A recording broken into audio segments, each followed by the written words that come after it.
kila mimba na kila mtu anachukua mimba yake. Huwezi kufananisha mimba ya Zuchu na mimba ya Wema. Ni vitu vili tofauti. Zuchu mimba yake imekuwa vingine na Wema mimba yake imekuwa vingine. Wale ni watu wawili tofauti, sio mtu mmoja yule labda anajibadilisha. Yule Wema kabeba mimba, ujue binadamu sisi. Mimi naweza nikabeba mimba nikakonda. Wengine wanakonda. Mwingine kabeba mimba akanenepa kama Zuchu. Kama Zuchu. Mwingine kabeba mimba akanyongea, mwingine akazaa ukamwona hawezi kutembea. Mwingine akawa amejifungua anatembea. Kwa hiyo yani ndio ilivyo kwa uzazi kwa mwanamke. Ukimwona mwanamke anasema yule hajazaa kwa sababu kazaa atembea, kwa hiyo kazaa acheka. Mimba ziko viwili tofauti.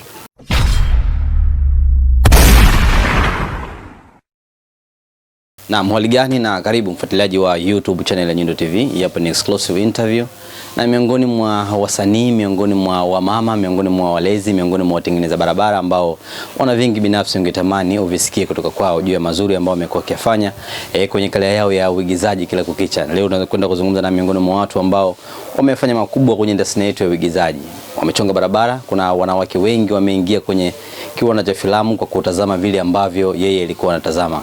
Tunafahamu kwa jina la Bi Rehema kama aliyekuwa mke wa marehemu Mzee Majuto. Mungu amlaze mahala pema, Mungu ampe kauli thabiti kule ambapo yupo. Tulizoea tukimuona akiigiza hivyo kama mke wa Mzee Majuto. Muda huu tunakwenda kuzungumza naye mawili matatu tuweze kufahamu maisha yake, sanaa yake na mambo mengine ambayo tunapaswa kufahamu. Nikukumbushe tu ni siku kadhaa zimeshapita tangu kuweze kufanyike tamasha kubwa kabisa, Faraja la Tasnia, Faraja kwa Tasnia. Moja kati ya matamasha ambayo yanaongozwa na msanii mwenzao ambaye ni Steve Nyerere, moja kati ya watu ambao wanasimama imara kabisa kwenye kuhakikisha viongozi wasanii hawa wanakuwa kwenye sehemu ambayo inastahili. Nazungumza na Bi Rehema, tuambie vile ambavyo maisha yake yanakwenda sasa hivi ya kisanaa na sasa vinginevyo. Bi Rehema, heshima yako, shikamoo kwa ujumla. Marahaba, ujambo? Jambo, kwema? Nashukuru Mungu, sijui baba. Mambo yanaenda? Yanaenda. Tumekwepana hatimaye leo tumepatana. Ni kweli leo tumekutana. Ndio. Nina mengi ningetamani nifahamu kutoka kwako. Kwanza tupo kwenye wiki ya Faraja kwa Tasnia. Tunawakumbuka marehemu wasanii wote ambao wameshafanya makubwa. Nafahamu miongoni mwa watu ambao binafsi tutakuwa tunakumbuka kila kukicha ni sambamba na Mzee Majuto. Ukiona kuna kitu kama hiki kimesimamishwa, Faraja kwa Tasnia, wanakumbukwa watu wengi ambao wamefanya mengi kwenye sanaa, na tukienda pale kwenye tamasha tunaona picha kabisa Mzee Majuto pale. Unapata faraja kiasi gani kuona kitu kama hiki? Mimi napata faraja, tunamsifia sana Steve Nyerere. Alilolibuni ni zuri. Ni zuri kwa sababu leo ni kina Mzee Majuto, Mzee Onyango, Steve Nyerere na kina Pembe. Kesho itakuwa zamu yetu sisi. Kwa hiyo anapofanya vile tunafurahi. Tunaona hata tukiondoka sisi ni kwamba atatukumbuka. Sisi tunamuombea Mungu tu, Mungu amjalie, azidi kuendesha, azidi kusogea mbele. Na safari hii tulikuwepo, mwaka juzi tulikuwepo, mwaka jana tulikuwepo na tutaendelea inshallah Mungu akitujalia.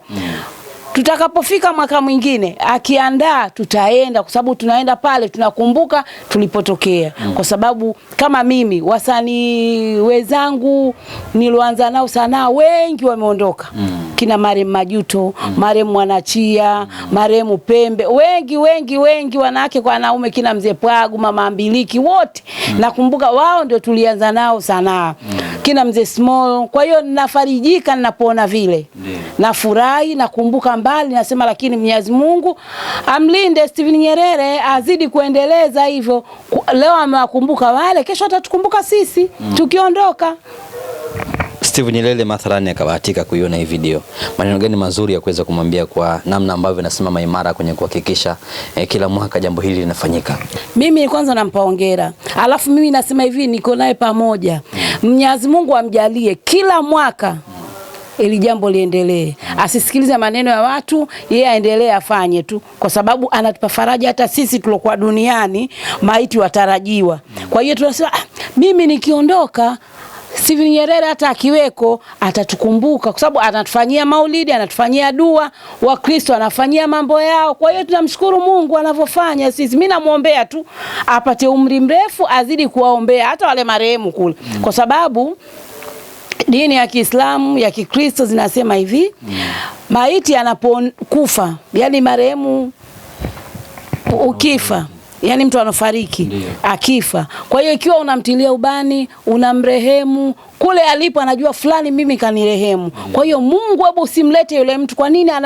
Kwa sababu anatukumbuka. Kwa hiyo unapokuwa unakumbuka marehemu, lazima yule marehemu anakuombea wewe usifike kule, kwa sababu wao unawaombea. Unajua kuna wengine wamekufa lakini hawakumbukwi. Kwa hiyo sasa ukipata mtu kama vile anakukumbuka, unasikia raha, unafarijika, unamwombea Mungu, Mungu amzidishie umri. Na mimi mmoja hapo namuombea Mungu amzidishie umri, afanye vile anavyoweza kila mwaka, arehemu tu marehemu. Tunashukuru amerehemu, amefanya dua, amefanya. Kina Mwamposa walikuwepo, mashehe walikuwepo wa BAKWATA, na sisi tulikuwepo, na tukapewa faraja yetu, tukapewa zawadi zetu. Tunashukuru, tumeondoka nazo. Mwenyezi Mungu amjalie. Kama ungepewa nafasi ya kushauri lolote, kuna jambo labda liongezwe au lipunguzwe kwenye tamasha hili la kuweza kukumbuka marehemu hawa, faraja kwa tasnia? Mimi sina la kushauri, kwa sababu Steven Nyerere kama hili jambo la juzi amelifanya VUP mwenyewe amesema, kwa sababu kulikuwa na maulidi, kulikuwa na nini, kwa hiyo akaona nini afanye leo, kesho kutwa ndo pale tuko pale Leaders. Kwa hiyo pia tulikuwa wengi lakini hatukuwa wengi kwa sababu ile jambo la ghafla, lakini tunashukuru tuliokuwepo. Si tuliona tuko kama 1,000 sababu tulikuwa wengi, tumekula, watu wamekunywa soda, watu wamekula kila kitu, kasoro kilevi akikuwepo. Tunamshukuru Mungu, amefanya vizuri. Kwa hiyo vile alivyofanya ni vizuri, kwa sababu anapofanya vile ya kuweka kilevi, ameweka dua, ameombea Wakristo pia hizio huko marehemu walipo, anamuombea Mungu. Mimi nazidi kumwambia tu na azidi, Mungu atamjalia. Ikiwa pamoja na nani? Na mama yetu Mama Samia, bila kumsahau Mama Samia. Tunamuombea Mungu na yeye azidi. Tuache tamasha. Sanaa yako wengi wanalalamika, Berehema mbona tumuoni? Kwa namna ambavyo mmechangia sana hii kwa hapa muda huu, watu wangetamani walao mngekuepo kwenye baadhi ya kazi, muweze kuonyesha njia vijana, tunafanya hivi, tunafanya vile. Shida ipo wapi? Inshallah nitakuwepo. Kuna mambo yamenitinga mingi, lakini inshallah wataniona kwa uwezo wa Allah. Na mipango hivi karibuni ambayo ipo ama mwisho shote? Iko mipango, kwa hiyo inshallah wataniona. Waambie mashabiki sasa. Mashabiki nawaambia mimi nipo na nitaendelea kuwepo mpaka Mungu atakaponitaka. Na wataiona kazi yangu inshallah. Upo mjini lakini hapa au? Nipo mjini, sema ndio hiyo, mara niko Tanga, mara Zanzibar, mara Mombasa. Kama nilikuwa Zanzibar nimerudi juzi, ile siku ya tamasha mimi ndio nimeingia. Sawa, kuna mengi yametokea. Kama mzazi nikasema nikipata bahati ya kuweza kukutana na Berehema anaweza akatuambia hili. Binti yako Zuchu amejifungua. Natamani walau maneno machache kumpa hongera. Mimi Zuchu nampa hongera sana. Mwenyezi Mungu amjalie, amkuzie mtoto wake. Amejifungua salama salmini. Tunamuombea Mungu. Mwanawe amjalie, amkuze. Tusimwombee vibaya, amkuze. Tunataka mtoto amkuze awe kama baba Nasibu na Zuhura. Naomba mimi amjalie Mungu yule mtoto apate kipaji cha baba na mama kizidi. Tunamwombea Mungu. Tunasema kuzaa kwa Zuchu Tanzania nzima, kwa maana hospitali watu wako wanabishana milangoni ndo pale. Binadamu unajua mwanangu, binadamu kila jambo kwao linawakera. Kwa hiyo waache, kwa sababu wamezungumza mengi kwa Zuchu. Kwa hiyo muachie azae, muachie apate mtoto wake na mume wake, waleane mama na baba, wamlee mtoto wao. Mimi nawapa hongera. Mimi naombea Mungu awajalie na wao nao wasisikilize maneno ya watu. Nasibu asisikilize maneno ya watu, Zuchu asisikilize maneno ya watu. Penzi aliingiliwi. Penzi aliingiliwi na mtu wote, watu wakipendana wamependana. Kwa hiyo hao watu wanaongea maneno hayawahusu. Alafu mtu wa kando utaongeaje maneno ya mtoto wa mwenzio? Ukisikia umbea ndio huo, na ukisikia unafiki ndio huo. Watulie, waache wenyewe wale raha zao. Nasibu na Zuhura. Uliona lakini? Niliona, mimi nilikuwa Zanzibar, niliona. Nilishangaza, Berehema unakosaje kwenye bibisha hapa? Niliona, nilikuwa Zanzibar, lakini kipenzi changu, swaiba wangu, somo mwezangu, kungwi mwezangu, nyota waziri alikuwepo. Wakilisha. Aliniwakilisha. Wakilisha vizuri? Sana, kwa sababu anapokoko nyota waziri niko mimi. Kwa hiyo mimi alivyoniwakilisha mimi nimefurahi, kwa sababu mimi nilikuwa Zanzibar na mimi nilikuwa na shughuli, nilikuwa na mwari Zanzibar. Ulifuatilia lakini aliyojili pale? Nimefuatilia, nimeona, nimefurahi. Kwa mara ya kwanza watu baada ya kusema kwamba Diamond na Zuchu wameachana, mwisho wa siku ameonekana hapa Diamond amekuja, lakini kabla hapo watu walimuona sasa Zuchu muonekano wake akiwa amebeba ujauzito. Maswali ndio yalipoanza. Mbona kama amekuwa mnene sana, sio amenenepa, sio imekuwa hivi? Nisikilize nikwambie. Kama mzazi ulozaa unaweza kuelewa ni nini. Kwa sababu kuna wengine wakibeba mimba wananenepa. Kuna wengine wakibeba mimba wanakonda. Inategemea na ile mimba ulivyochukua wewe. Kwa sababu usimfananishe Asmani na Bakari. Vitu vili tofauti. Mwajuma na Fatuma, vitu vili tofauti. Kwa hiyo Zuchu mimba yake alivyoibeba iko vizuri, amenenepa. Kwa hiyo kunenepa mtu ndio ilivyo, za kubeba mimba ikakukondesha, ukabeba mimba ukanenepa. Kwa hiyo imempenda, ile unasema imempenda, amenenepa. Mitandao ingine nasema kama vile Zuchu mimba haijamkubali. Imemkubali kwa sababu gani? Alivyonenepa sura, mbona vile kama mnene? Ile kunenepa sura ni uzazi ule. Uzazi ule babangu. Ule kunenepa sura ni uzazi, sio kama haijamkubali, ule ni uzazi. Ukitoka kwenye uzazi saa nyingine unakuwa vile unavimba. Ule ni uzazi na Mungu ndiye alivompangia uzazi wake. Uzazi wa kwanza. Na uzazi wa kwanza ndio ilivyo. Ile inatokea, mtu aweza kazaa akavimba, aweza kazaa akakonda, aweza kazaa akawa iko kawaida. Kila mtu na uzazi wake babangu. Ukiachana na Zuchu, miezi miwili kama mitatu nyuma mtoto wako mwingine Wema naye alipata mtoto kwa mara ya kwanza. Hatujawahi kuzungumza. Mara mwisho tunazungumza kwenye msiba wa mzee wetu Onyango pale. Wema ilikuwa kama alishajifungua kipindi kile? Kashajifungua. Maneno yalikuwa ni mengi. Kasema Berehema una kofia mbili, una kofia ya mzazi, una kofia pia ukungwi. Namna ambavyo Wema alivyokuwa anasemwa, alafu wakawa wengine kama namlinganisha na Zuchu hivi. Ulikuwa unaumizwa kiasi gani kuna maneno yale? Yaani kwanza nikwambie kitu babangu, mimi sifurahi. Ikiwa mimi kama kungwi, mimi mzazi, mimi ni somo, mimi mlezi wa watoto, sifurahi kwa sababu ukiwa wewe ni mzazi, huwezi kumjadili mtoto wa mwenzio. Huwezi kumjadili mtoto wa mwenzio, kumwambia yule, nimesikia mimi nimeona mitandaoni hajazaa, sijui kafanya nini. Hajabeba mimba. Hajabeba mimba. Ulikuwepo? Ulimuona? Si mimba yake si ilikuwa inaonekana mtandaoni? Mtoto kanunua. Hata kama kanunua, wao wanataka nini? Watu wanasema kwa nini Zuchu anaonekana vile sura ilivyoharibika lakini Wema hajaonekana hivyo. Nisikilize babangu. Narudi tena. Kila mimba na kila mtu anachukua mimba yake. Huwezi kufananisha mimba ya Zuchu na mimba ya Wema. Ni vitu vili tofauti. Zuchu mimba yake imekuwa vingine na Wema mimba yake imekuwa vingine. Wale ni watu wawili tofauti, sio mtu mmoja yule labda anajibadilisha. Yule Wema kabeba mimba, ujue binadamu sisi. Mimi naweza nikabeba mimba nikakonda. Wengine wanakonda. Mwingine akabeba mimba akanenepa kama Zuchu. Kama Zuchu. Mwingine akabeba mimba akanyongea, mwingine akazaa ukamwona hawezi kutembea. Mwingine akawa amejifungua anatembea. Kwa hiyo yani ndio ilivyo kwa uzazi kwa mwanamke. Ukimwona mwanamke anasema yule hajazaa kwa sababu kazaa atembea, kwa hiyo kazaa acheka. Mimba ziko viwili tofauti. Ziko kila design. Kwa hiyo wao wanasema sijui yule hajazaa wamemuona ameenda naye leba.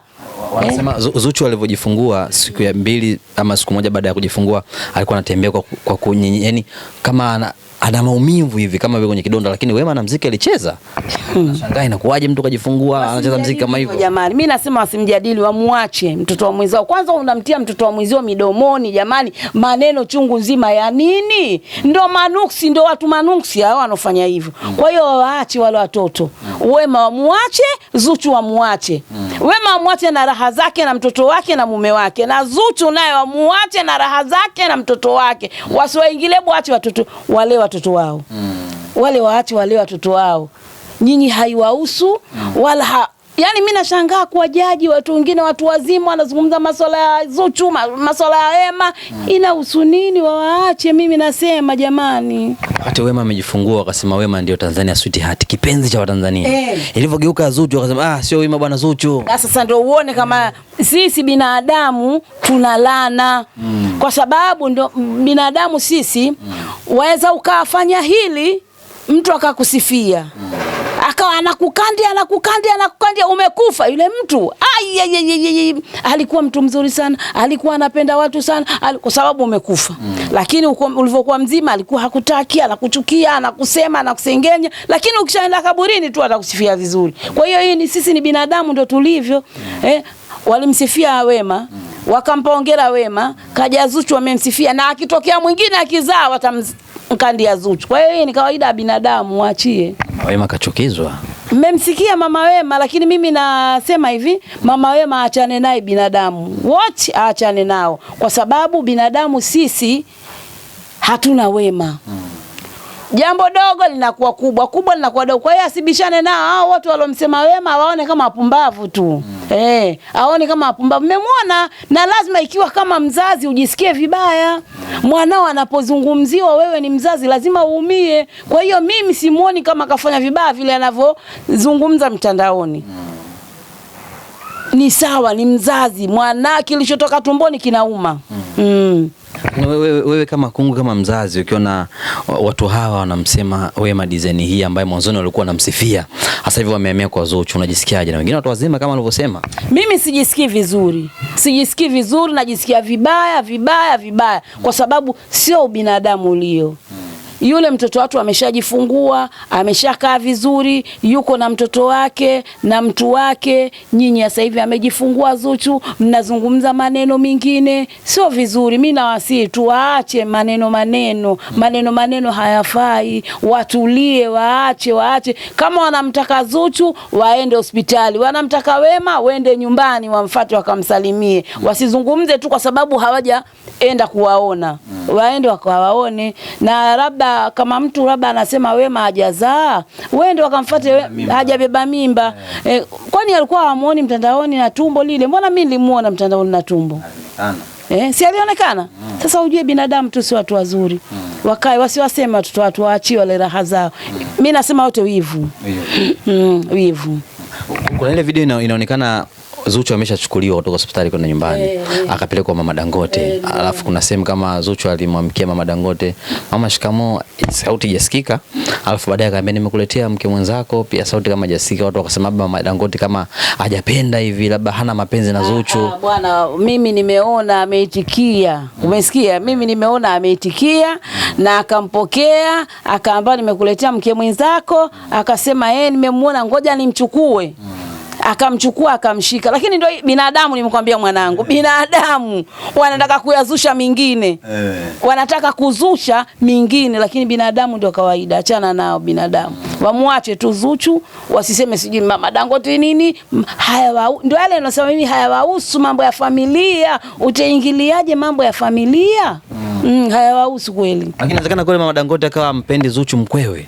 Haiwezekani bwana, si mkwewe. Kwa hiyo ikiwa hampendi Zuchu, basi mwanae pia ampendi. Lakini Mama Dangote roho yake, mtoto wake asimpende mkwe wake, jamani.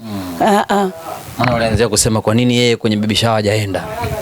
Si kama vile mlisikia na yeye alikuwa na shughuli ilikuwa Zuchu na yeye aende. Ushafahamu? Kwa hiyo hakwenda, alienda kwenye shughuli. Ndo kama yeye nikwambie kitu, kuna kitu kimoja. Mama Dangote si ndio alomzaa Nasibu? Sasa kumzaa Nasibu, kama ingekuwa Mama Dangote hataki yule hende, angemkataza mwanawe, usende kule. Hata kama ni mtoto wako, mimi mzazi, mimi sitaki wende, angeenda Nasibu?